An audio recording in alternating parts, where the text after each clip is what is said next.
Sur la jonction Est, beaucoup de choses ont été dites. Je redirai juste ce que nous, les écologistes, on porte depuis très très longtemps, depuis le tout début de ce projet, donc depuis le début de ce siècle, plus de 25 ans.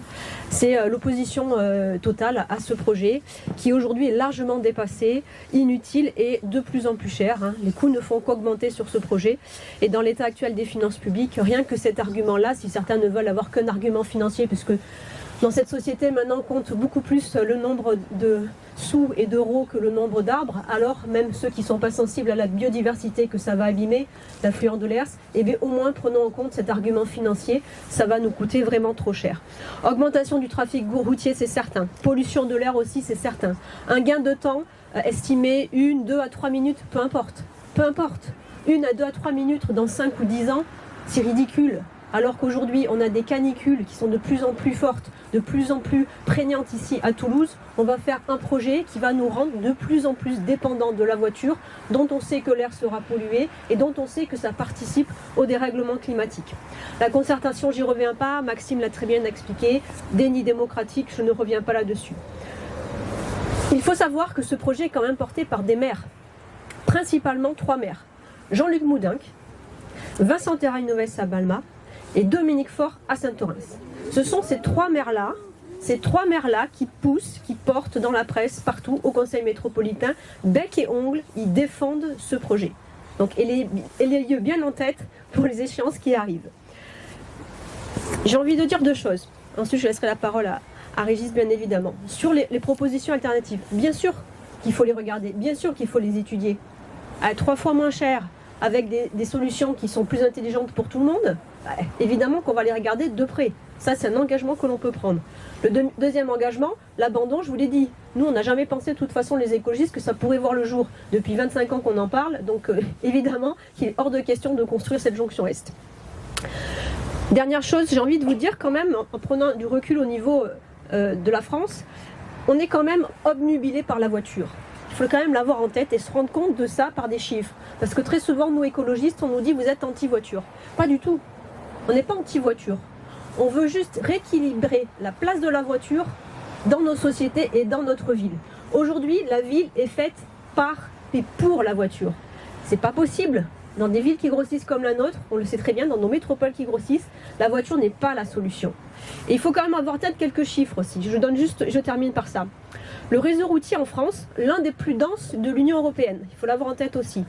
Entre 1998 et 2018, plus 11% de kilomètres a été réalisé. Pendant qu'en même temps, moins 13% de voies ferrées ont été enlevées. Donc on voit bien que ce sont des choix politiques où on favorise tout le temps le tout voiture et on met de côté d'autres moyens de transport beaucoup plus vertueux.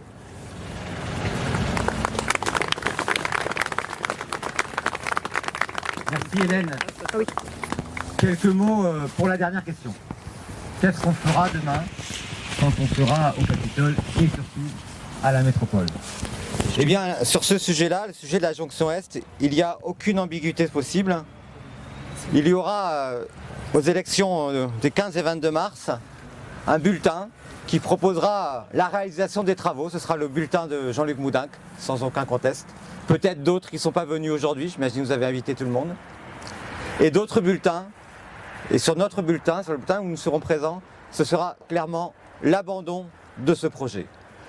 Tu disais tout à l'heure, il serait choquant que des travaux commencent avant les élections. Non, il ne serait pas choquant, il serait scandaleux que les moindres travaux commencent parce qu'il y a eu une déclaration d'utilité publique qui est prononcée aujourd'hui avant les élections des 15 et 22 mars 2026. Ce serait un scandale démocratique et j'imagine qu'ils n'iront pas jusque-là.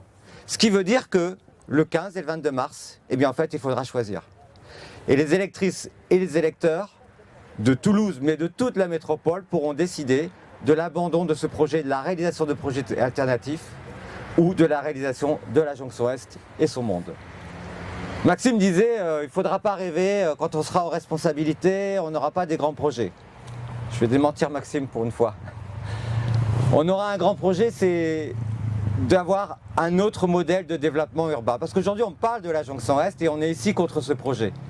Mais en vérité, ce projet est aussi une conséquence du développement urbain qui a été mis en place depuis des décennies, et notamment au cours des 38 ans où Jean-Luc Moudenc est présent au Capitole. Dans des fonctions différentes, pas toujours maire, mais toujours dans des fonctions sur l'urbanisme, sur le transport. Parfois dans l'opposition, c'était son meilleur poste à mon avis, mais bon.